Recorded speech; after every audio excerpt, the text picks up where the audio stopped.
Olá, pessoal.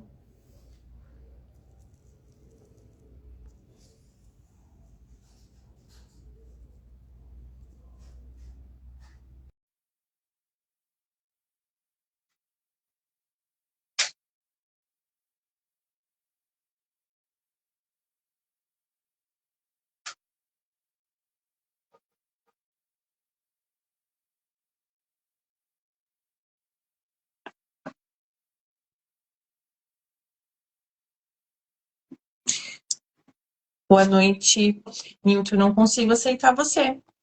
Eu clico em aceitar, eu vou cancelar e vou fazer de novo, tá bom?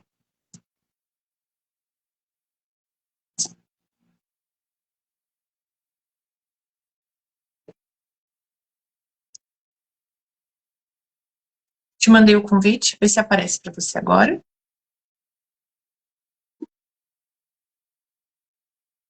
Se você mandar para mim o convite, eu não consigo. Tem que mandar o convite para você.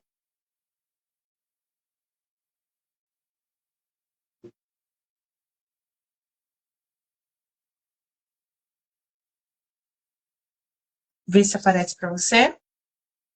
Boa noite, pessoal que está entrando na live agora. Sejam todos muito bem-vindos. Hoje vamos fazer uma live muito bacana. Boa noite, pessoal. Oiê, boa noite. Tudo bem? Vocês me escutam bem? Sim. Ó, o áudio de vocês está um pouquinho baixo para gente. Deixa eu ver aqui. Calma aí. Aqui tá normal.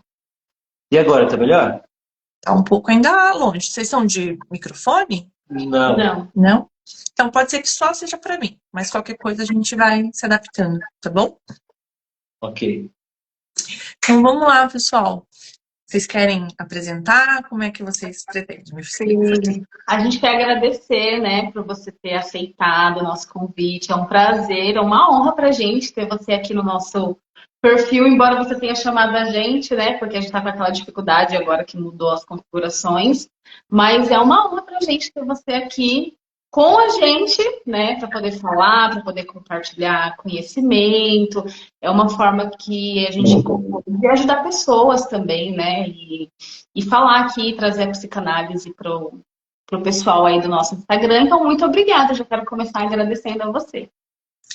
Eu que agradeço o convite. Fiquei muito feliz pelo convite, principalmente que é um tema que eu acho que a gente precisa trabalhar na nossa sociedade.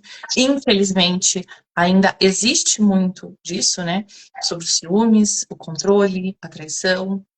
Então, a gente precisa entender um pouquinho.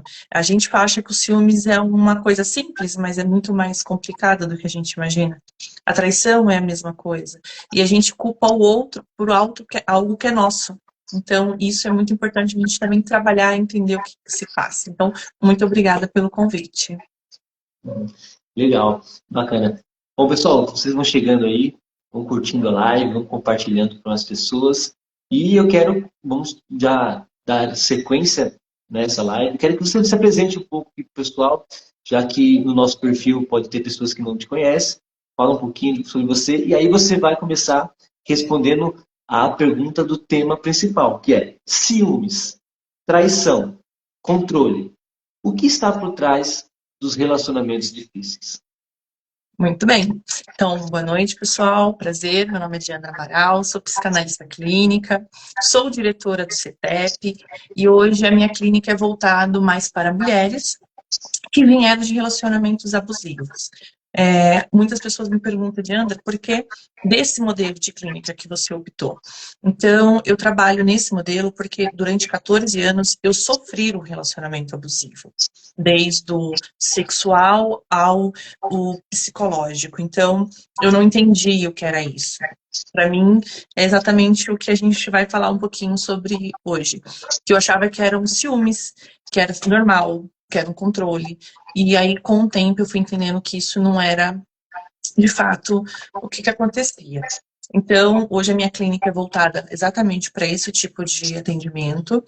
E eu gosto muito de trabalhar com mulheres, porque isso mexe com a nossa autoestima. E como eu vim também de um quadro depressivo, eu vim de relacionamento abusivo, vamos dizer assim, eu entendi da onde era a base disso. Então, eu entendi que isso tinha uma raiz, uma origem, e muitas das pessoas não entendem quando está assim. Então, respondendo a sua pergunta, os ciúmes, a traição e o controle não surge do amor. A gente acha que isso é do amor, e isso não é do amor. Ele surge do medo da perda, do medo de não ser o suficiente, o bastante, do medo do abandono. Então, é tudo uma mistura só que causa isso. E isso vem muito das feridas da infância. Se a gente não entender isso, a gente repete muito o ciclo. Então, um exemplo. Eu fui abandonado em algum momento pelos meus pais. Como que a gente pode falar assim? Quando meus pais se separaram, um dos meus pais me abandonou. Quando a gente cresce, a gente fica com medo de não ser o suficiente para as pessoas, porque a gente não foi suficiente para os nossos pais. Então, isso vem um pouco do controle, eu preciso controlar essa pessoa. Os ciúmes também vem da nossa infância. Normalmente, quando a gente tem um irmão, é o primeiro motivo do nosso ciúmes. O nosso primeiro ciúmes é quando a gente tem um irmão. Ou então, do nosso seio materno. Por que minha mãe não vai mais me dar o seio? Eu tenho ciúmes disso, isso me pertence. Então, a gente também trabalha isso no ciúmes. E a traição é também a insegurança da pessoa que está sendo o traidor e não o traído. E quando a gente tem os ciúmes, o abandono, o controle e a traição, não falamos do outro, e sim da gente. Não tem nada a ver com o outro. E sempre da gente mesmo. Então a gente precisa entender isso, que é sempre do outro e não da gente. Ou, desculpa, sempre da gente e não do outro. Uhum. Sim. Tem um pessoal que já está aí com a gente, né, nessa live, tem uma pergunta já do Jamerson. Ele perguntou assim: qual a diferença entre um relacionamento tóxico e um relacionamento abusivo? Isso é muito bacana porque a gente também confunde. O relacionamento tóxico é tóxico dos dois lados. Como assim, Diandra? É tóxico dos dois lados. O relacionamento tóxico, eu tenho ciúmes da pessoa, eu faço algo para a pessoa, mas eu estou sempre tendo um ganho. E de alguma forma eu mantenho esse relacionamento tóxico, porque eu também posso ser abusiva em alguma coisa. Eu posso ser uma ciumenta, eu posso gritar, eu posso fazer algo que os dois entrem em conflitos. Então, o relacionamento tóxico é tóxico dos dois lados. Ambos é tóxico. O abusivo é abusivo de um lado só. Então, eu apanho, eu tenho psicológico abalado, eu tenho as finanças prejudicadas, mas só de um lado. O outro se reprime, o outro não consegue se manifestar. Então, quando a gente fala de relacionamento abusivo, a gente tem que entender que tem a diferença do tóxico pro abusivo. A maioria das pessoas hoje fala assim, eu tenho um relacionamento abusivo. E aí, quando você começa a questionar, a perguntar, e aí a pessoa fala, não, mas o meu relacionamento não é assim. Aí você entende que é um relacionamento tóxico. E isso gera muito hoje em dia em adolescentes e pessoas que estão saindo mais da adolescência e entrando num relacionamento um pouco mais maduro. Então a gente também precisa entender um pouquinho disso. Uma das perguntas que mais me fazem é que fala assim, quando a gente fala de ciúmes, tá? Como vem os ciúmes e a traição. Eu tenho ciúmes porque ele me deu um motivo, ele me traiu. Então, algo em mim estava errado. E o que a gente tem que entender é que quando o outro trai, não é uma falta nossa, é uma falta do outro. É uma busca incessante do outro. A psicanálise fala, a gente é um ser faltante. Então, a gente vai estar sempre na busca de algo. E quando a gente trai, a gente está nessa busca de algo que nos está faltando. Então, eu posso te trair 1, 2, 3, 4, 5 vezes, milhões de vezes. Porque eu estou procurando algo que está faltando dentro de mim. E não é a pessoa que vai suprir. Enquanto eu não encontrar isso dentro de mim, as traições vai ser normal. Então, o que que acontece?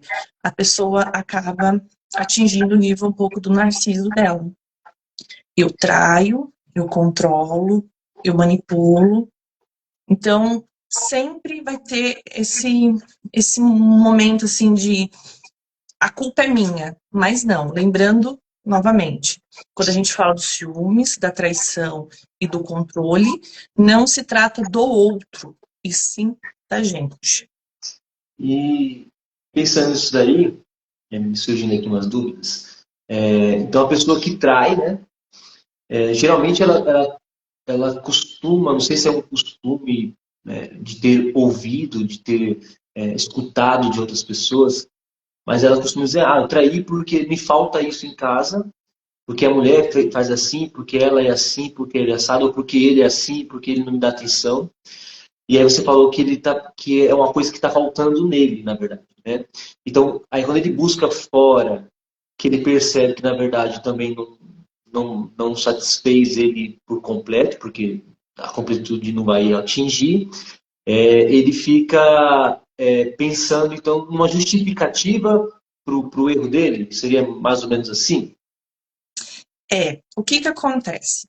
Quando a gente não se faz, um exemplo, quem faz análise é mais de compreensão do que está faltando em você. A gente é uma busca do que nos falta. No caso, quando eu traio e eu estou falando que é o outro, porque o outro não faz isso, porque o outro é isso, porque o outro é aquilo. Mas espera aí, quando você conheceu o outro já não era desse jeito? Você já não sabia as condições que você estava se envolvendo com essa pessoa? Mas eu percebi que com o passar do tempo ele já não me agradava. Por quê? Você percebeu que estava faltando algo dentro de você, que o outro não estava mais te suprindo. Então eu vou procurar em outra pessoa. Enquanto ele não se descobrir, enquanto ele não procurar essa dor dentro dele, o que falta nele, ele vai atrás de outras pessoas o tempo todo. E eu preciso colocar a culpa em uma outra pessoa. É mais fácil eu colocar a culpa em alguém do que assumir minha própria responsabilidade.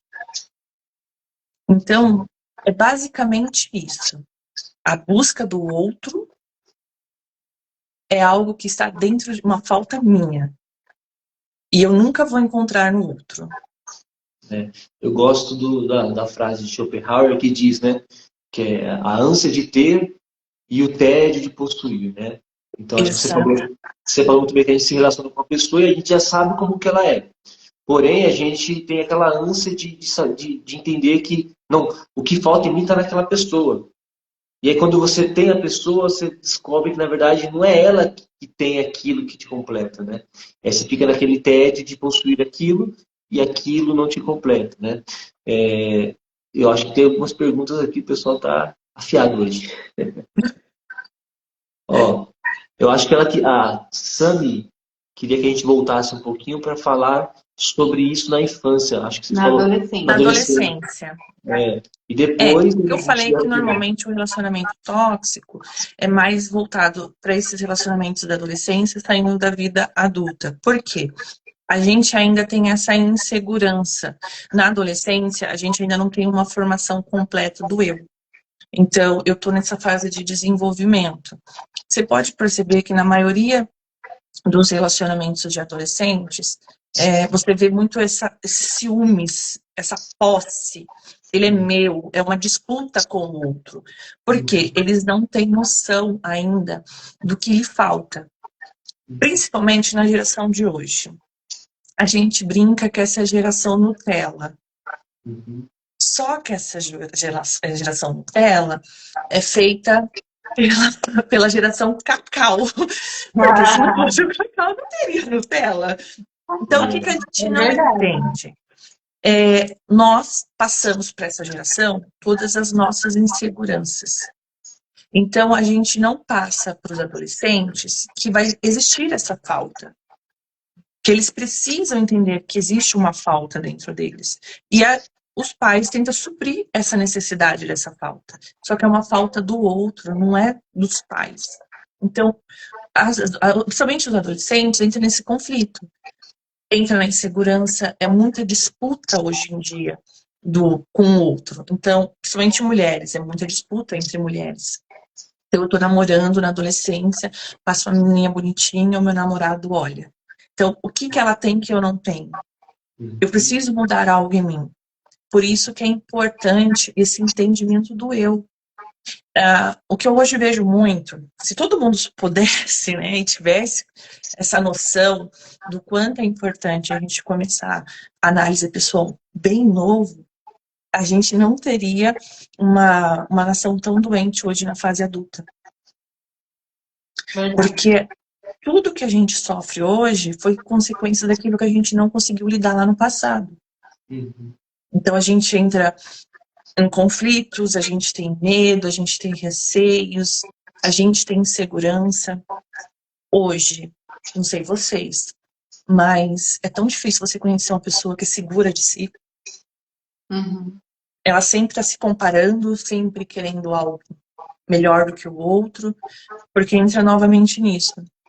Eu quero o seu bem, desde que não seja melhor do que o meu. E isso que os adolescentes hoje fazem. Então, por isso que o relacionamento tóxico, normalmente, vem mais da adolescência, puxando um pouquinho para a vida adulta.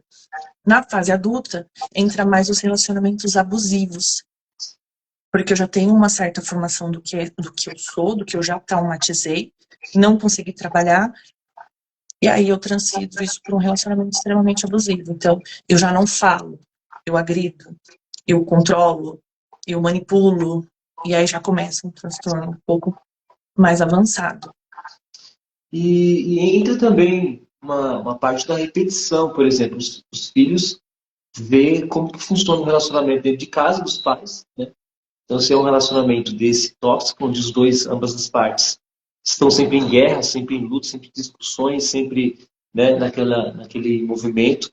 E aí o adolescente ele vai entender que o relacionamento é isso, né? É daquela forma. Ele vê o pai querendo dominar a mãe, no sentido de que, ó, você é minha, você vai sair desse jeito, se você não for assim.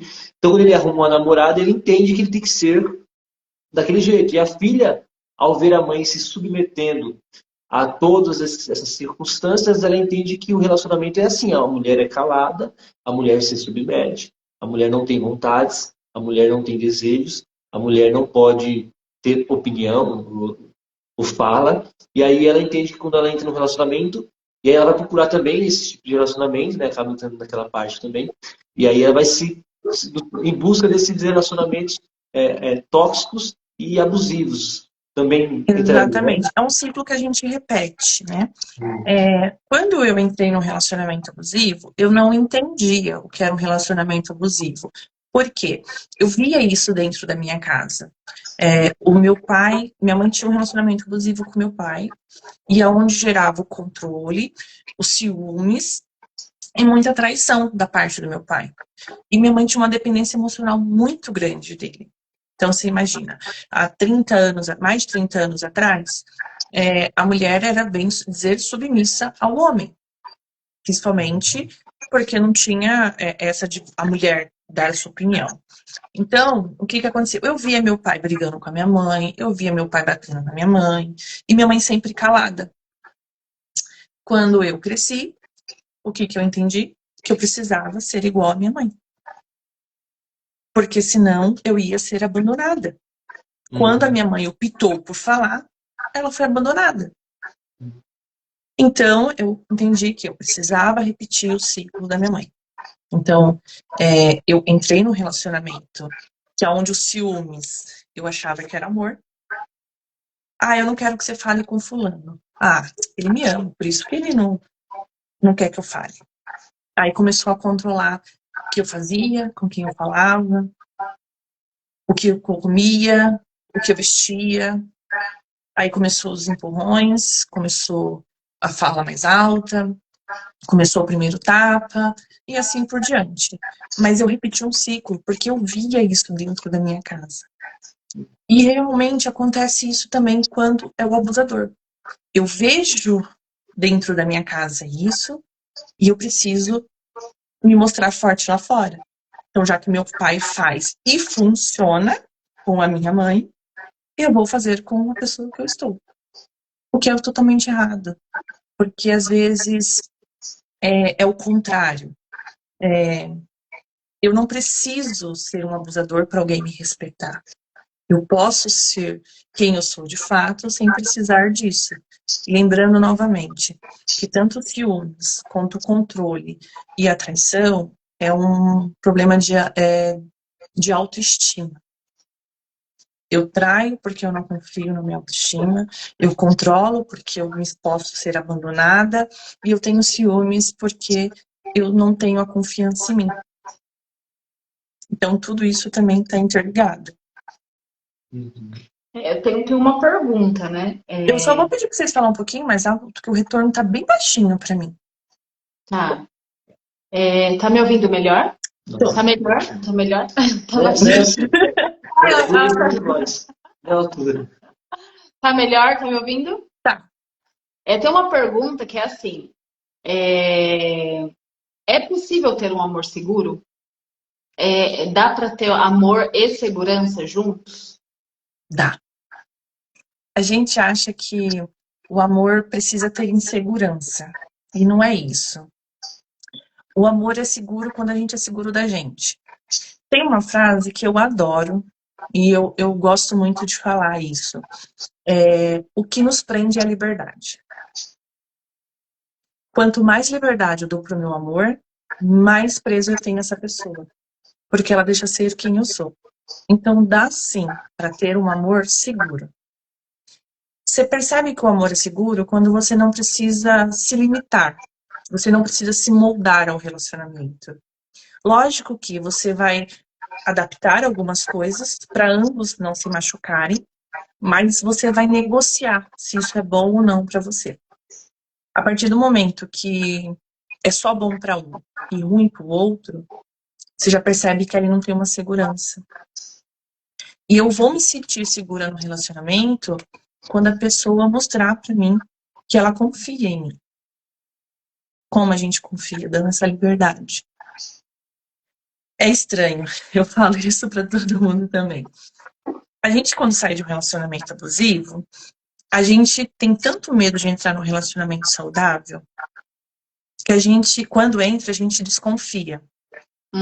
Peraí, tem alguma coisa errada aqui. Em algum momento ele vai aprontar comigo, em algum momento ele vai gritar, em algum momento ele vai fazer algo. E eu fiquei 14 anos, não trabalhei isso dentro de mim. O que eu fiz? Entrei num relacionamento narcisista. Uau. A pessoa com quem eu me envolvi era um narcisista. E eu não sabia o que era um narcisista até então. Comecei a aprender o que era um relacionamento abusivo, mas eu não sabia que existia o narcisismo. E era uma pessoa que disputava o tempo todo comigo. Se eu reclamasse que eu estava com dor de cabeça, ele falava assim, eu tô morrendo de dor de cabeça, você não pode fazer isso comigo, deixa eu sentir minha dor de cabeça, só um pode sentir dor de cabeça e deixa que seja eu. Eu fiquei 1 ano com essa pessoa. E eu não entendia. Eu falava, gente, não é possível que eu tô repetindo o mesmo ciclo que eu já fiz lá no passado. Então, eu preciso entender o que está acontecendo comigo. Foi onde eu conheci a psicanálise, fui trabalhar, fui fazer minhas análises, e eu entendia que eu estava com medo do abandono de novo. Porque eu fui abandonado lá no passado pelo meu pai. E aí, eu falei, não quero isso pra mim. Para finalizar esse ciclo foi muito difícil, porque uma pessoa narcisista, quando ele é desmascarado, você se torna a pior pessoa do mundo. E foi muito difícil. Eu fiquei solteira aí mais ou menos uns 2, 3 anos.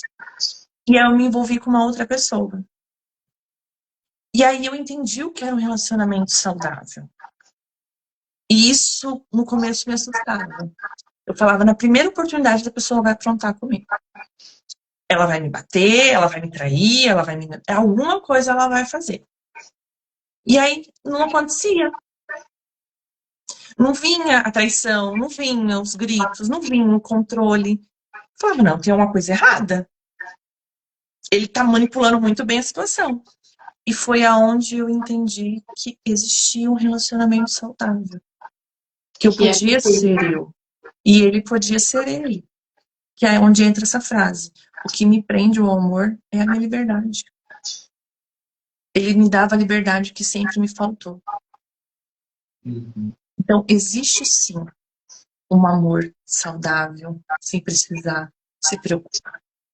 Lógico que a gente vai sempre sentir um ciúmes. Porque o ciúme saudável é aquele medo de perda. Eu posso perder essa pessoa. Então, eu vou ter um ciúme saudável. Mas existe sim um bom relacionamento. O legal da sua história, né, que dá para muitas mulheres poderem se espelhar, né, e entender que, de fato, é possível ter um relacionamento saudável, como você disse, e sair, né, e abrir os olhos para ver o relacionamento que vive não é algo que é normal, não é normal. Né? Existe o anormal, o relacionamento anormal, que precisa ser mudado, precisa ser transformado e, às vezes, até encerrado, né, ali naquele ciclo e procurar algo que seja, de fato, um relacionamento bom. Eu quero aqui ler o comentário aqui da Sami. Ó, pais que envolvem filhos usando somente o emocional, se vitimizando, podemos considerar um relacionamento abusivo entre ambos? Pode.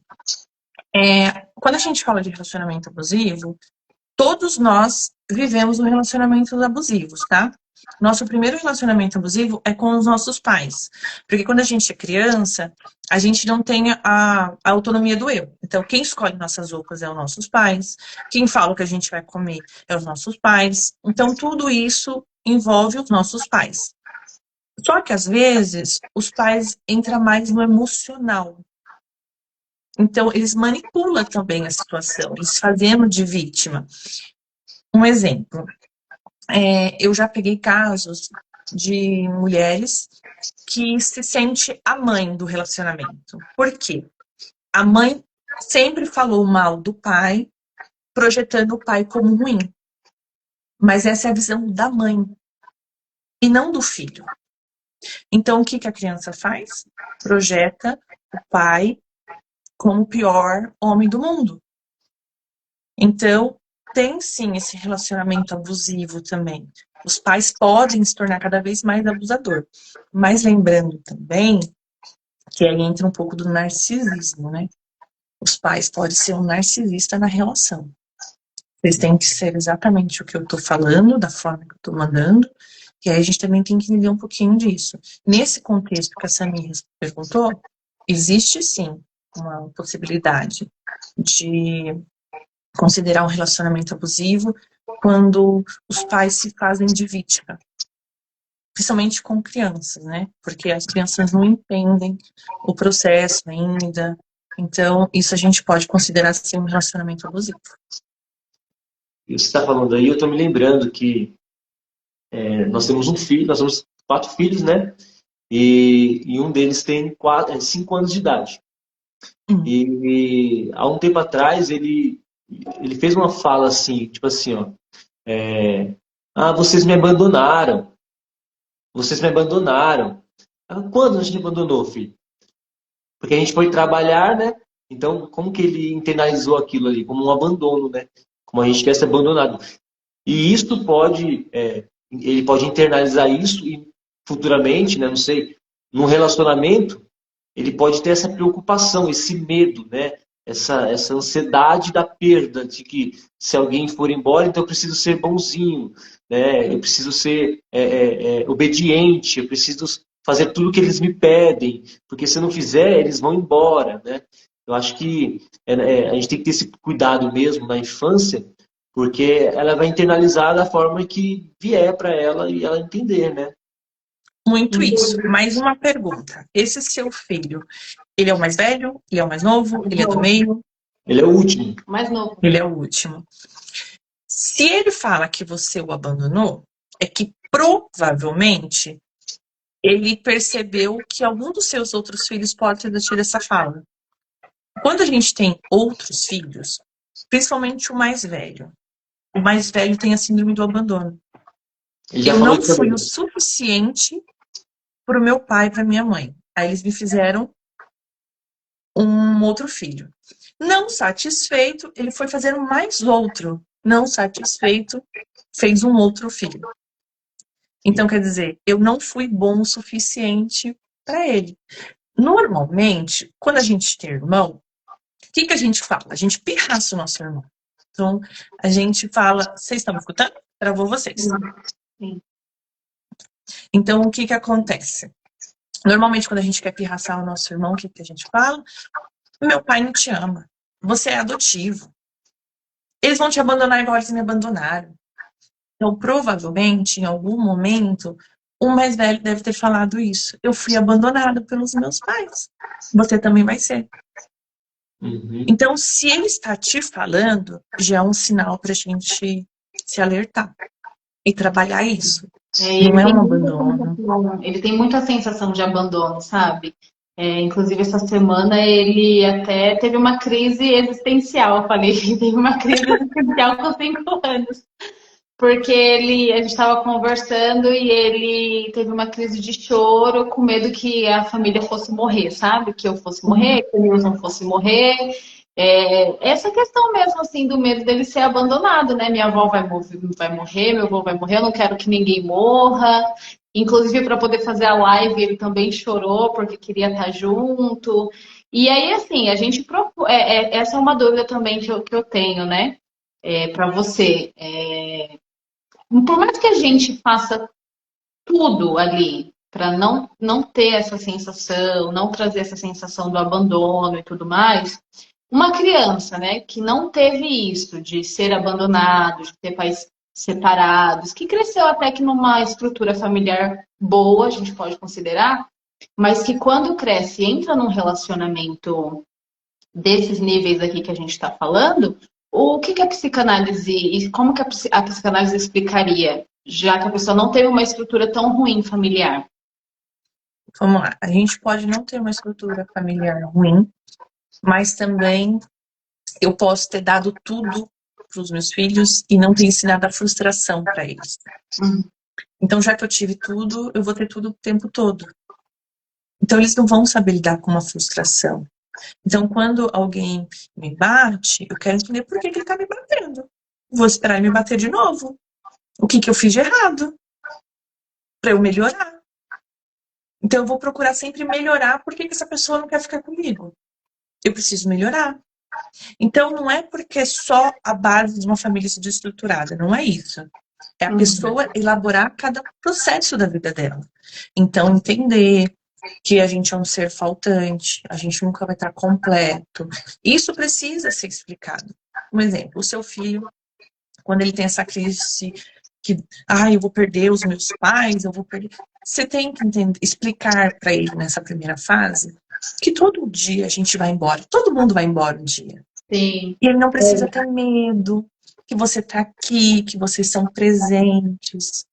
E a mesma coisa quando a gente tem uma base bem estruturada na família.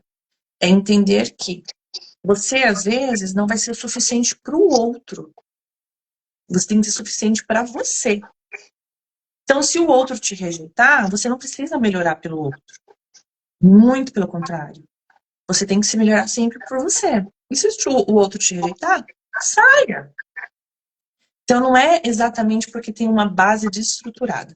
Lógico que quem vem de uma família muito desestruturada, as consequências são maiores. Mas de uma família também bem estruturada, que não trabalha isso na criança, pode se tornar um adulto também frustrado, porque não foi ensinada a frustração. Tem que ser suficientemente bom, né? Exatamente. A Leide falou um negócio aqui que é muito importante, foi o que a gente acabou de explicar. O processo é subjetivo, né? E é do indivíduo, independente do lar, então, que a pessoa viveu. Então, é muito subjetivo isso. Por isso que a gente fala, não é porque veio de uma família bem estruturada que não vai ter um processo lá na frente. Não é garantia, né? Não é garantia de que vai dar tudo certo. E é importante a gente Não, já falar deu. sobre- Já É importante deu. a gente Vocês têm falar, que né? explicar esse momento para eles. E é importante falar sobre isso, porque às vezes as pessoas pensam que, igual, por exemplo, eu atendo uma adolescente, né? E a família acha que, assim, eu dou tudo, não falta nada. Por quê? Porque é importante a gente trazer essa questão também, porque as pessoas podem ter esse mesmo pensamento. Minha família é boa, tem uma estrutura familiar boa, as crianças, os adolescentes não têm que já ter essas crises, já não tem que ter essas frustrações, né? Então é importante a gente falar sobre isso também, né? Exatamente.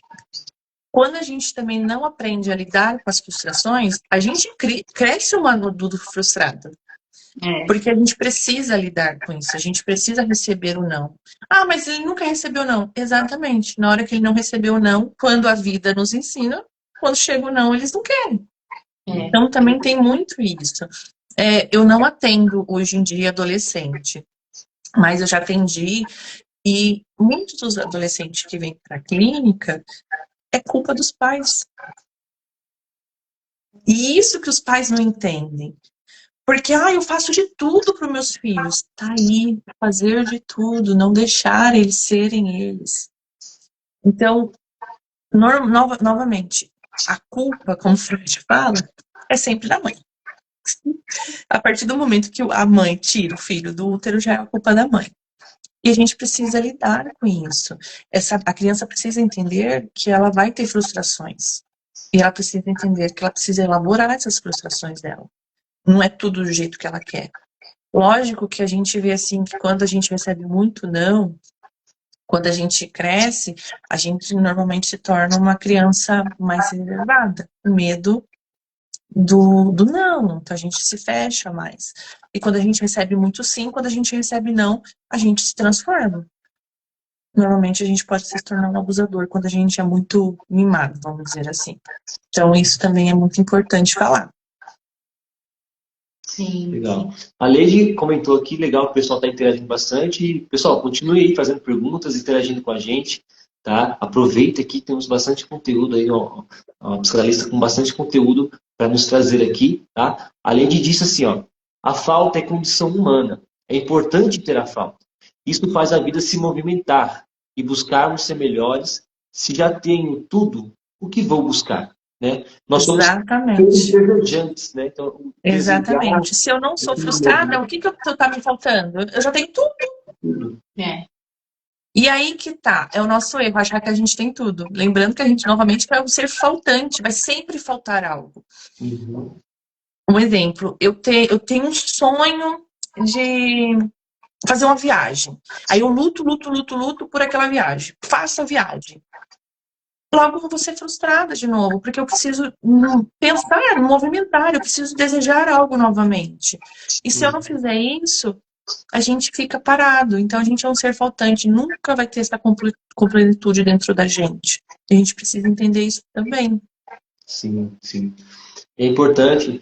O legal dessa conversa é que, olha só, a gente sempre acaba voltando na infância, né? Porque a infância realmente ali é a base da nossa estruturação, é a base do que nós somos hoje. É importante o pessoal que está aqui, eu não sei se todos já fazem análise ou não, mas é importante a gente procurar esse cuidado, né, da nossa saúde emocional, sentimental, mental, para que a gente possa nos estruturar, nos entender melhor e também, assim, se temos filhos, tentar de alguma forma amenizar aí um pouquinho do sofrimento, né? E se não, porque também não pôr os nossos filhos em análise, né? Para que eles também sejam pessoas que quando chegarem numa idade mais avançada, sejam pessoas muito melhores, né? Exatamente. Eu falo que o melhor investimento da nossa vida é análise. Porque com análise a gente descobre, não é que eu falo que é descobrir, né? Porque a gente não. Normalmente que as pessoas falam, você mudou. Na verdade, não é que você mudou. Você se descobriu que você está fazendo quem você é de verdade. Você tirou a máscara que a sociedade colocou em você e colocando quem você é de fato. Então, assim, a análise é a coisa mais importante para a gente. Porque quando a gente faz análise, a gente começa a colocar limite nas coisas. A gente entende o que nos faz bem e o que nos faz mal. A maioria dos relacionamentos abusivos, tóxicos, você pode perguntar para a pessoa não tem uma estrutura psíquica muito boa, porque ela não trabalhou isso em análise. Dificilmente uma pessoa que está sendo analisada vai entrar num relacionamento abusivo ou num relacionamento tóxico, porque ela entende que ali não se pertence a ela. E ela não vai querer sofrer aquilo. Então, dificilmente você vai ver uma pessoa assim. Muito difícil.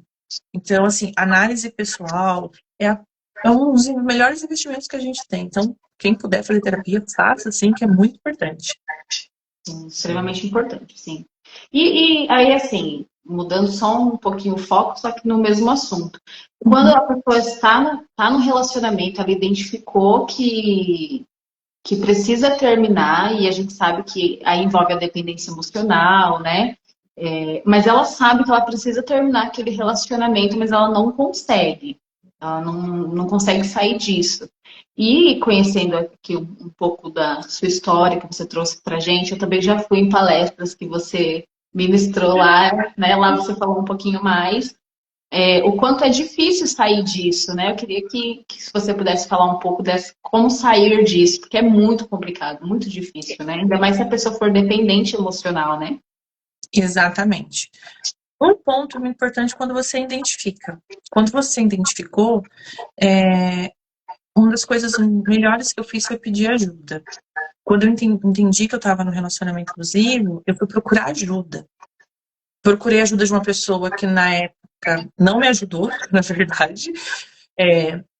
Ela mais me atrapalhou do que me ajudou. Porém, eu entendi que eu precisava de ajuda. E aí eu comecei a mudar algumas coisas dentro de mim. Eu já não queria mais estar naquele relacionamento. O que eu podia então fazer para sair? Então, quando vinha brigar comigo, eu já tinha uma outra atitude. Peraí, aqui não, aqui você já não vai encostar mais a mão. Então, no meu caso, tá? Eu comecei a enfrentar, porque é coisa que eu não fazia. E aí a pessoa começou a ir para trás, recorrer. Então, peraí, vou voltar 2 passos para ver o que está acontecendo e quis manipular a situação. Mas aí eu falei, eu não consigo mais ficar nesse relacionamento. Eu preciso de ajuda de fato. E foi aonde eu pedi ajuda novamente para a pessoa que realmente eu precisava pedir, que na época foi minha mãe.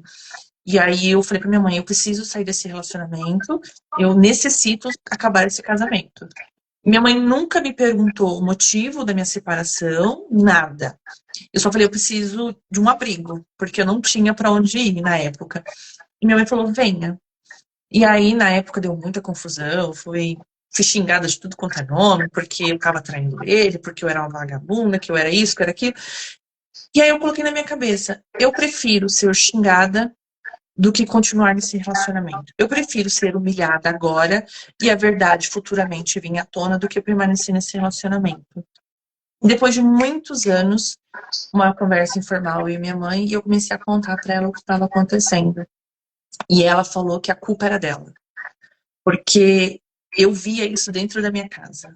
Ela falou para mim assim, você viu isso dentro de casa, você repetiu exatamente aquilo que eu fazia com seu pai. E aí eu entendi que, de uma certa forma, era uma repetição.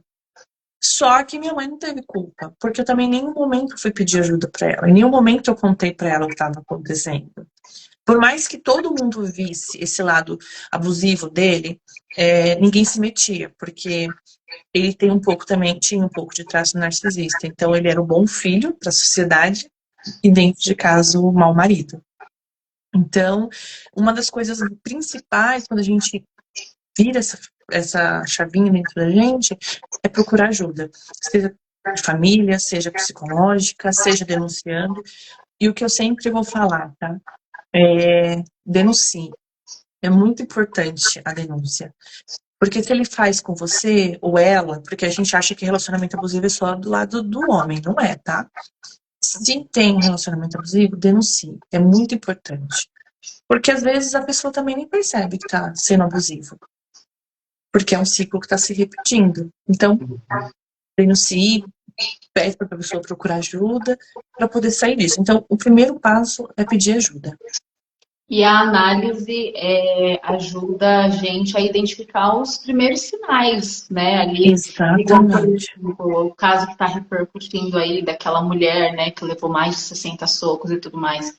A gente conversando, a gente sabe que não foi a primeira vez que aquele cara fez aquilo, né? Com certeza ele deu outros sinais, né? E a análise ajuda a gente nessa questão, né, de observar, né? Os pequenos Exato. sinais, né? Eu já tive pacientes que, quando me procurou ajuda, não foi nem para o relacionamento abusivo. Foi porque estava no processo precisou passar pela análise, né? Que normalmente quando a gente faz o curso a gente precisa fazer análise pessoal.